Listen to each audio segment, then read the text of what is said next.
How's it going, and welcome to No Fun Alloved's guide series on the Wild Beyond the Witchlight, a 5th edition module. In today's video, we'll be taking a look at Motherhorn and all of the not-so-delightful things therein. Of course, there's going to be a ton of spoilers, so players don't watch this, but DMs don't want that added insight. Go ahead and stick around, because we've got a lot to cover here. So here it is, Motherhorn in the Land of Yon. As mentioned before, theoretically, all of the name locations in the Land of Yon don't need to be had.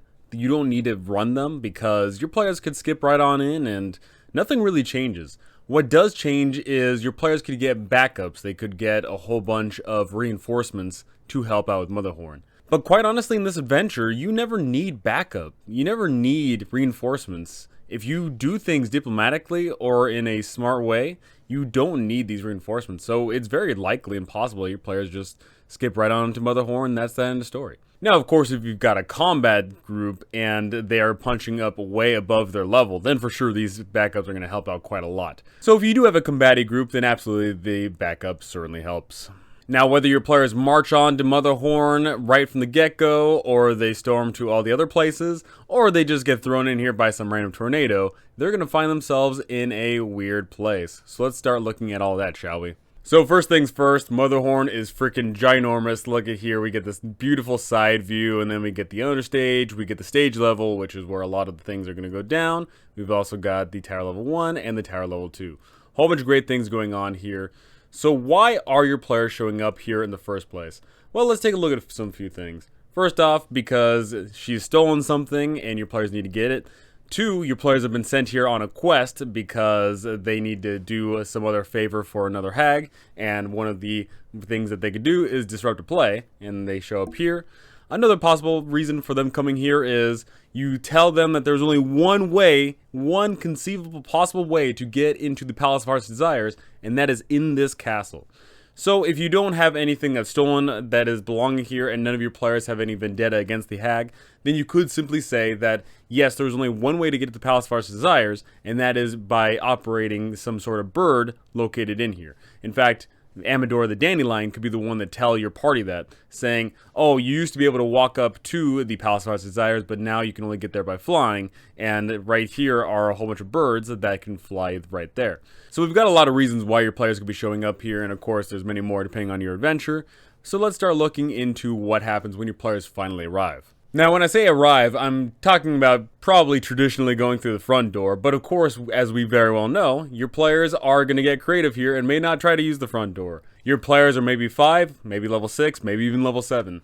So there's a lot of nuance as to how your players are going to approach this thing. They could decide to go through the front door, they could decide to try and scale around, they could fly above, and also they could use the Brigham Rock Mine up and go from below. So there's a lot of ways on how your players are going to approach this thing.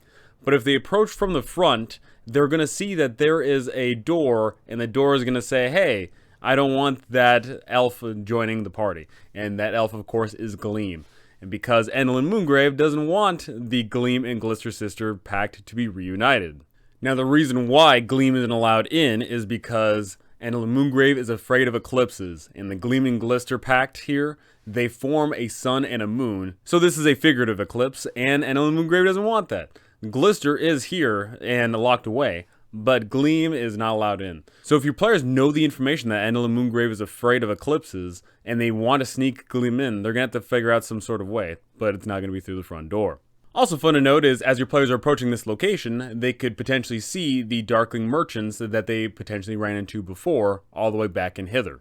So the whole first stage in Motherhorn here is how your players approach going in here. It is very likely that a lot of groups are just going to go through the front door, but if your group is trying to be subversive and try to get people in, or maybe they just want to be sneaky and go through the back door, then of course they're going to approach it a number of different ways.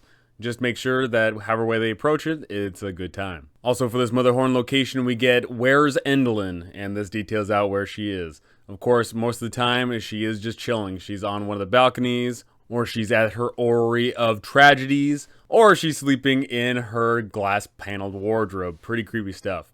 Also, something to remember is, if you're running a game where your players are beating up the hags and the hags run away to each location, it's at this point in the game where there could potentially be a full coven, which is very scary, because hags on their own are scary enough, especially in this low-level adventure, but once all 3 are in the same room, they get access to their coven abilities, and that's going to be really bad for the characters. So hopefully, if your players are beating the hags up, then hopefully they know some of their weaknesses and can try and split them apart, and then eventually send them packing all the way to the Palace of Heart's Desire. For bargaining with Endalyn, we get a really fun thing here, where no matter what your players try to do to interact with this hag, they are eventually going to have to perform in a play of some kind, which is a ton of fun. This is a great roleplay thing to have, where you can just simply throw any sort of dice out the window and just allow your players to have at it. We're going to be getting to that in a moment, but it is just an absolute fun time. You put down a whole bunch of little prompts in front of your players, and they're just going to go wild, and it's going to be great. Now, if you have a group that is very stubborn and refuses to perform in any of these plays, then Endalyn sicks all of the Darklings on the PCs,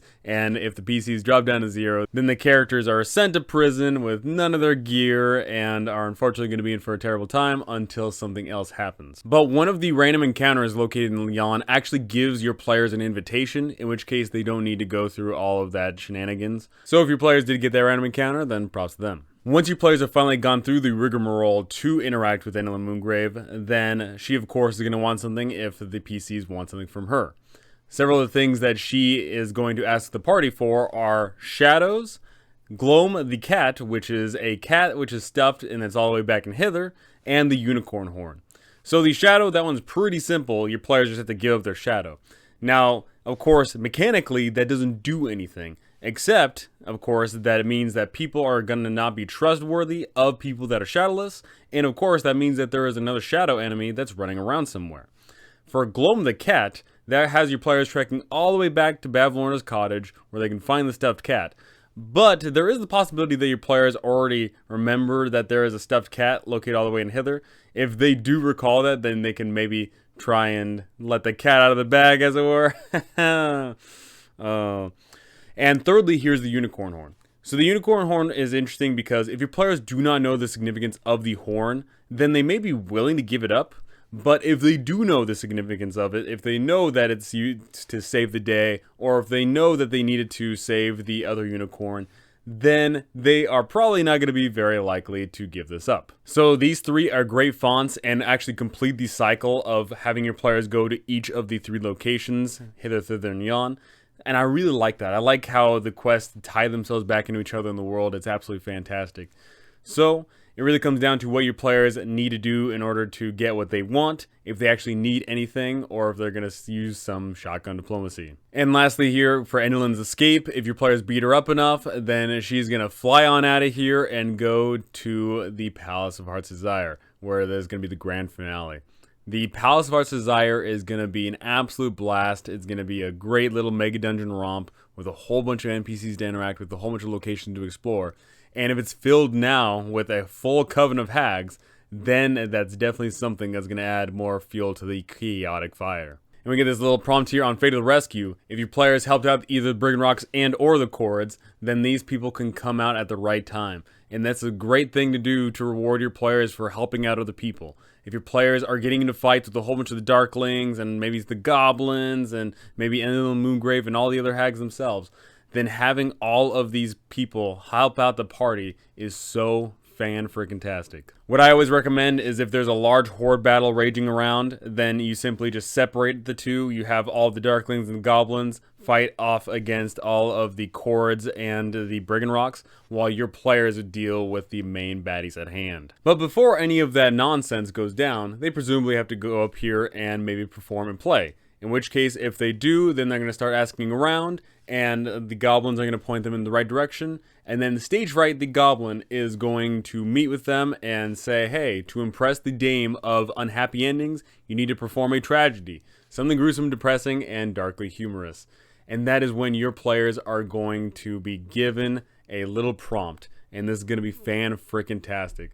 I've already run it once, and I can't wait to run it more because it's just absolutely hilarious.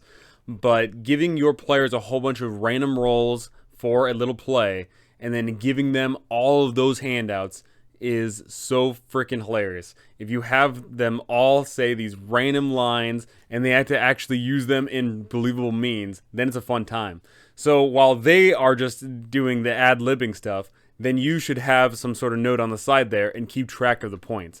say that as they get more of these points, you get a plus, and if it feels too shoehorned in, then it's a minus, and you have to give them points for being gruesome and dark and depressing, and you take away points if it's too lighthearted, and by the end of it, if they have a positive score, then they're going to be good to go. Now what I'd suggest is you just reiterate all of these bullet points essentially to the party through stage light and say, hey, to impress her, you're going to have to do these things. Don't sit around the sideline doing nothing. Don't go off stage. Don't say nothing, and make sure that the flow is going, because if you just give your players all of these ad-lib prompts, then it's just going to be total chaotic mess, and it's going to be fan-frickin-tastic and hilarious. Now, if your players succeed in appeasing Endalyn, then she is going to strike bargains with them. But if your players do not appease her, they are too happy or just totally mess up the play or do whatever, then Endalyn's going to say, hey, get out, I don't like you, and that's the end of story. If your players do get kicked out, then unfortunately, they're at a pretty big loss, and they may have to come back at a later time. Or more importantly, they're going to have to sneak back in. So I'm not going to lie here, this is either going to be a super duper heavy RP moment in your game, or it's going to be a super duper heavy dungeon crawl. It really comes down to the group that you have. I know for a fact that there's going to be groups in here that just start charging through the place and get into fights with all these darklings and all these goblins and all these shadows and whatever else. And then I also know that there's going to be groups who are going to be talking to all of these named NPCs and moving around and doing these plays and rehearsing and this and that. It is going to be so vastly different. There's no conceivable way for me to tell you how your game's going to go down, quite frankly. You know how your game's going to go down at this point. You know your players at this point. If they've gone through hither, if they've gone through thither, and they get here, you know exactly how they're going to approach this thing. So keep that in mind, keep that prepared. If you know that this is going to be a dungeon crawl, your players are moving room to room, killing all these monsters, then hey, props to them. If you know for a fact that your players are going to be walking around, talking to all these people, getting them immersed in plays, if they are going to try and warm themselves up to hag, if they're going to be interacting with all the people in various fun ways, then make sure that you have all of these NPCs prepared. But just note, whichever way your players are going to approach this thing, then just make sure that you are prepared for it, because there's a lot to prepare here. What I'll say for the general tone and theme of the area is, as your players approach, then it is in between a play. There is currently some rehearsals going on. And then you can have it where if they spend more time in here, then the play starts. And then a whole bunch of people are going to fill up the auditorium. Endalyn Moongrave is going to be in the balcony and high above, and your players can watch the spectacle go down. Maybe your players start sneaking around the place. Maybe your players talk to stage fright and get themselves ready for a play, and then your players are doing rehearsals and getting fit for their things. And then maybe your players go off to the side and talk to all these people from all these various worlds. That is just an entirely fun time there. Also, fun thing to know about this first floor here is your players can interact with Hurley. And if your players remember all the way back in the Witchlight Carnival, they could have interacted with Hurley's brother, Burley. And Hurley is, of course, totally miserable at this place, and he wants to go back. And much like all the other named NPCs here who are from different worlds, they want to go back too. They made a terrible deal and are now stuck here performing macabre plays, and they are miserable. Also interesting note is if your players find the Shadow Theater, then they'll find the shadows of a whole bunch of people they may have already met. And that right there is a ton of fun. You can totally have the Peter Pan moment where the shadows are moving across the room and they're acting out various things. And then your players can recognize, oh yeah, that shadow right there is of somebody else. And if your players actually strike up a deal, maybe one of the shadows is of them. One of the darkest things your players may uncover as they're looking around here is that there's a whole bunch of weird goblin masks that a bunch of goblins are wearing. And if they go to this room, they can actually discover why that is. A whole bunch of goblins are being transformed into masks. Pretty creepy stuff. Your players may not take kindly to that. Maybe your players are actually okay with that. Who knows? But regardless, your players are going to learn a lot of information if they just explore around here. Now, mind you, as mentioned before, if they show up here and they are not good guests, if they are roaming around the place, being all disruptive and chaotic, then they're going to be kicked out or they're going to get beat up on. But if they show up here and they are respectful and try out for the plays and interact with everyone in a nice manner, then they are going to be allowed to explore around, no problem. And now onto the understage, your players can get here a number of different ways. Maybe they are shown the way here, or maybe they actually show up here through the Brigand Rock Mine. Regardless, they're going to interact with several weird named NPCs, one of which is Break a Leg. Break a Leg is a living doll that doesn't want to be here anymore, and the doll is actually going to give your player some good clues. Endalyn's terrified of eclipses. Endalyn wrote a secret about her sister, and if the lightning rods atop Motherhorn are destroyed or stolen, Endalyn can't operate her arcane contraptions. That is a huge deal. Your players could learn a lot of juicy details if they just show up right out of the Brigand Rock mine. Right there, fan-friggin-tastic stuff. And of course, if your players get a living doll as a companion, that's more great news. Who doesn't want a living doll named Break a Leg? That's hilarious. It's in Area 11, though, where we meet one of the more intriguing characters of this location, Skyla. Skyla is actually one of the members of the League of Malevolence. Skyla, though, is not appearing as she appears right here in this picture. She is actually dressed up as her alternate character, Charme. So Skyla, originally a member of the League of Malevolence, has actually been informed that the League was going to eventually turn on her to some repute. So she decided to get the drop on them early and decided to abandon them. So she is now trying to make a full living around here. So if your players don't have any members of the League of Heroes with them, then unfortunately your players are not going to pick up on this. But if your players do have any of the Valor's Call members, then they're going to spot right through Charme's deception here, recognize who Skyla is, and presumably some sort of confrontation is going to ensue. It doesn't necessarily need to be a combat one, but it's definitely at the bare minimum going to be a verbal one. What I would say here is, if your players call her out for what she is, being a League of Malevolence member, then she's going to say, hey, I don't want nothing to do with that, but if y'all are going to pester me, then we're going to throw hands. And throwing hands, she's actually pretty decent at. She's not exactly the individual strongest character around, but she's got a whole bunch of animated things floating around here that are going to beat up on the party, and that's definitely going to help her quite a lot. So we get a nice little bullet point list here on things Skyla would say to the party, but we also get some bullet points here on things that your players would have to pry out of here, presumably through magic. I really like this character. I think that it makes total sense that an evil organization would be cannibalistic in a sense. They would totally be just making their own organization worse. So it makes sense that, you know, someone would dip if they smelled any sort of potential betrayal. Now, Skyla's very interesting here because she's obviously totally evil and she's trying to work for this hag here. But there is the potential possibility that your players deal with the hag. And then what does Skyla do? Does Skyla go back to the League of Malevolence? Probably not. Probably the League is thinking to themselves, oh man, she's probably no good to us. So there's another possibility. Does Skyla join your party? Who knows? I certainly like the possibility of her being turned. You know, something to remember is evil spellcasters being turned to the good side in D&D is not a brand spanking new thing.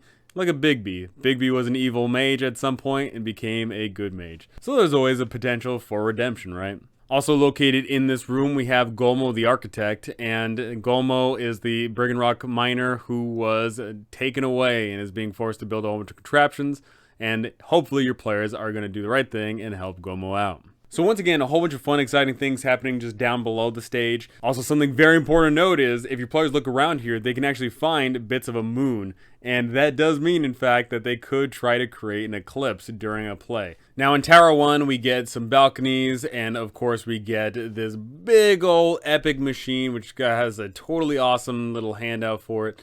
But the Orrery of Tragedies is what makes Endalyn Moongrave able to portent the future. She's able to see beyond and recognize the terrible things that happens to her. But the thing is it really only works for her natively. I have a sneaking suspicion that a lot of groups are going to try and use this to their own devices, in which case, if they spend enough time, then maybe they can try and get something out of it. Maybe you come up with something creative and fun to say, oh, you predicted that you're going to see something terrible happen in their future. And then your players are going to get paranoid. Maybe you mention something that's very mundane, and then they start thinking to themselves, oh, maybe this mundane thing is going to totally bite us in the butt someday. Who knows? But regardless, your players, if they recognize what this is, they may try and destroy it. They may say that they don't want Endalyn Moongrave operating this thing anymore, in which case they can totally bust the thing up. But if they go in there and try and bust it up with their hands, then unfortunately they're going to be shocked to smithereens. If anybody is in the contraption at the start of the round, they must make a DC 15 dexterity saving throw or take 8d10 lightning damage. Oh my goodness, that's bad news bears. Your players can, of course, just absolutely beat it up. Your players could maybe go up top and destroy the lightning rods. Your players could do a bunch of things and try to disrupt it. As mentioned before, your players can meet up with Charm, Trinket, and Bauble, the Darkling merchants who travel around the land of Prismeer in their cool balloon. Your players can get more fun goodies from them, and of course, your players may have the unicorn horn directly tied to them. That's a huge deal. If your players didn't know the significance of the unicorn horn, then maybe at this point they finally do, and they finally find the merchants and have to trade something over to get it. That's totally fine and fair there. Here in the prison, we actually discover that this prison's actually pretty swanky. You apparently get books and wine and a whole bunch of other fun things. So apparently prison isn't all that bad in the land of Prismeer, because there is that rule of hospitality, right? So we have Glister, and Glister is here because Endalyn Moongrave needed to separate the two because she didn't want an eclipse. Your players can only get here through the door, and the fun thing about this door is it's got this Alice in Wonderland type effect where the door just refused to open, but your players could try and pry it open. Your players can make it laugh, your players can make it yawn. You know, that's just totally cute right there. Totally reward players for coming up with something creative to open the door. Once they make their way inside, they can meet up with Glister and try and reconvene the two sisters and make sure that their lives are okay. Once your players do free Glister, they get some nice bullet point information here all about the Fey Beacons and the Lost Key, and they also get this Glister's plan. She wants to create an eclipse, and for sure, if your players don't know the information at this point, then boom, they're going to be hit with it right here, so that's very good. And last of note, in the first tower here, we get the audience chamber. This is a location which Endalyn Moongrave uses for private audiences of sorts. It's pretty unique. Your players could get a private audience with her, and maybe she is willing to foretell their fate. And of course, if your players do get their fate foretold, it's probably not going to be something good. Eaten alive by a dragon, hanged by the neck, poisoned by a friend. If your players get told these things, they maybe think that you're just pulling this out of a bag, which you technically are. But the thing is I always like fate having a way of seeping itself into the world. If your players get told that they are going to be eaten alive by a dragon, then they should be fearful of any time that they see a dragon. And moreover, maybe that dragon is more inclined to eat them than anybody else.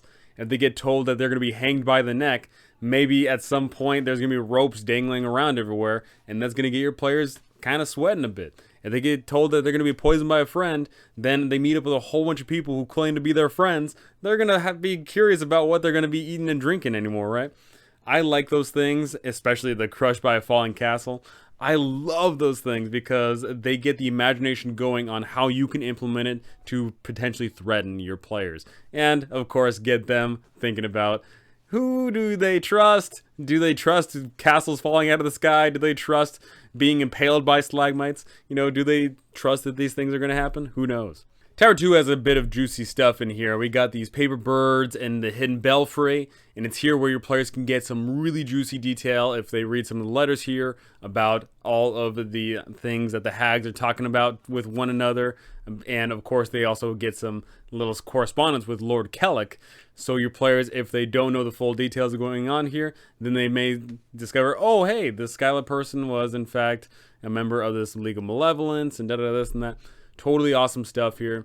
We also get Bottled Lightning. Bottled Lightning's just a little fun little trinket thing that does 2d6 points lightning damage. Not that great, but you know, it's a little fun there. But we also get this hidden belfry, and this is what I would recommend you give your players some sort of foreshadowing of to get to the Palace of Heart's Desire. Whether you want there to be one or more ways to get to the Palace of Heart's Desires. Being told that there is a way to summon a whole bunch of giant cranes to fly to the Palace of Heart's Desires is a great way to go. Especially if they saw those giant cranes in the beginning of the adventure as soon as they made their way to the land of Prismeer. And they have that callback of, oh yeah, we saw a giant crane. Fun callback there. In Area 22, we have Endalyn's room, and this is a total chaotic mess. As your players make their way inside of here, they'll see that there is a whole bunch of things going on. The flavor text that we get here is absolutely incredible, and they're going to see a whole bunch of weird things. And, of course, you can show them the handout of all the weird dangling marionettes and the glass-doored wardrobe and all that fun stuff.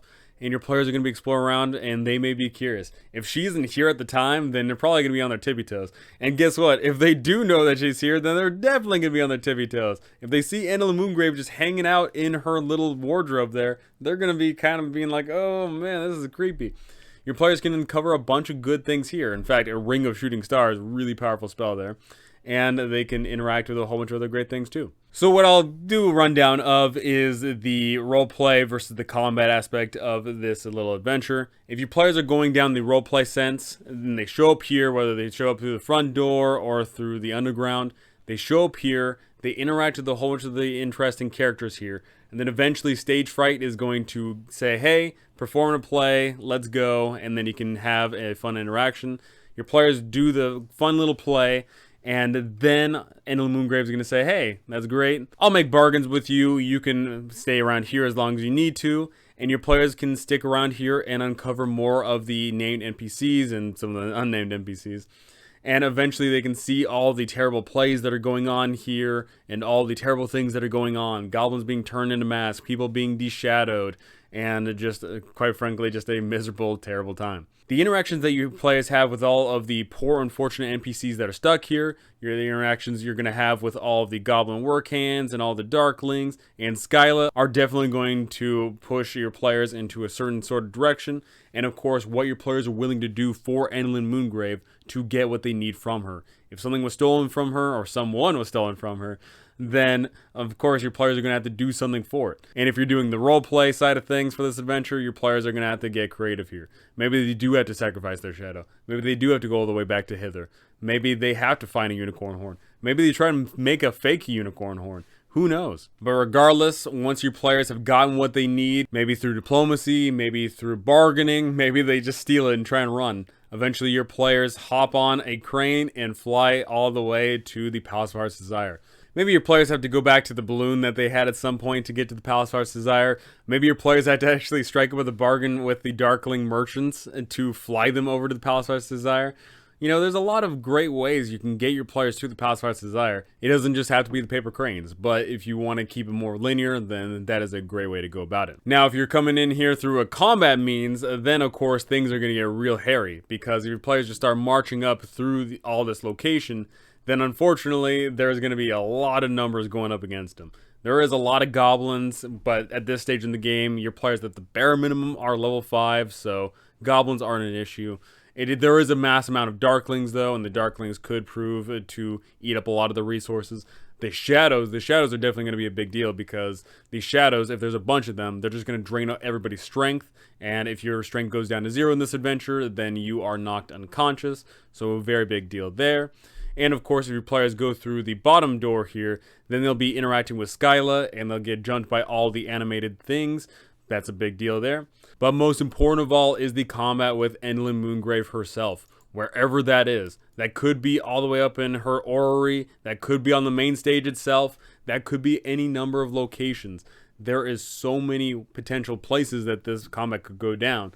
But if it's just by herself, then it's not that big of a deal. But if the whole coven is here, then they're screwed. Your players have to split the coven some way, somehow. Of course, if your players know of the hag's weaknesses, then they can use that against them. But if they don't know any of those weaknesses at all whatsoever, then they are royally screwed.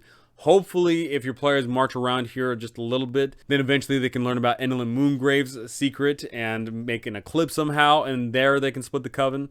Whenever any of their weaknesses are discovered, then they can just fly all the way to somewhere else. Of course, this could be an absolute disastrous combat, but if your players made some friends along the way in the form of the Brigand Rocks and the Cords, then they could show up and help out immensely.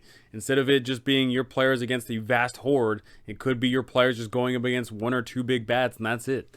I really like that. That definitely rewards your players going and helping out other people. Speaking of the big bad, let's take a look at Endalyn Moongrave's stats here. Very, very unique attacks here. She has these Puppeteer's Lashes, which are both melee and ranged. And if she hits somebody, not only does it do a bit of damage, pretty good damage, honestly, but she telekinetically moves the target 10 feet in any direction horizontally. So here's the thing. If you're in the middle of a blank field, then yeah, that's not that big of a deal. But if you're fighting somewhere precarious, she could potentially yeet someone off of a cliff. If you are fighting her all the way up on the 2nd or 3rd floors here, then they could fall down somewhere. Maybe she yeets someone into the orrery and then they get electrocuted. There is a lot of potential with her moving people, and it's very, very scary. Also, I really like this aspect of her character sheet here, the Eclipse Doom. She can only be killed if there's a solar eclipse within 60 feet of her, obviously symbolically. So, if your players are able to pull off some sort of eclipse, whether that be the Gleam and Glister sister pact there interacting together, or your players putting up some sort of image to some degree, then they kill her, then she's gone for good. Awesome stuff. But if they do not have this, then she disappears into an inky black cloud and she's going to reappear in 24 hours. Her spellcasting is pretty boring, honestly, but she does have the polymorphs, which easily shuts people down. Pretty scary stuff here. And then, like I said before, those puppeteer lashes are very unique. They do a lot of damage because if she hits twice, that's 8d6 plus 6 damage. Not bad at all in a single turn. And she could potentially move one individual person 20 feet. If someone is within 20 feet of a falling area, then they are a potential of being doomed. That's great. I ran this for my party and it was a very awesome time because there's just so much potential going on here. If you've got a roleplay group, then I'm telling you, your players are going to have a great time, especially if they're a bunch of theater kids and they're in the theater. It's going to be great. One aspect I really liked of it is just the interactions that they have with all of these random people, because these people are from different worlds and you can totally stress that, oh yeah, this person's from this world and this person's from that world. You can totally tease in future adventures if you're trying to run any adventures in any of these other worlds. And of course, the introduction of Hurley here is a great way to throw it all the way back to the beginning in the Witchlight Carnival. I also really like Skyla here because your players may decide to get antagonistic with her like my players did. Or maybe your players just simply understand that she is just simply trying to get by. And if that is what it is, then maybe your players come to some sort of understanding. What happens with Skyla after this? Does Skyla go back to the Palace of Heart's Desires? Does she just simply avoid everybody? Does she join the party? What does Skyla do once all this affair goes down? Motherhorn is fan-freaking-tastic, but all good things must come to an end. Eventually, players have to leave Yon. And if your players have gone through Hither and Thither, and if your players have gone through all three of Hither, Thither, and Yon, it's finally time to go to the Palace of Heart's Desire.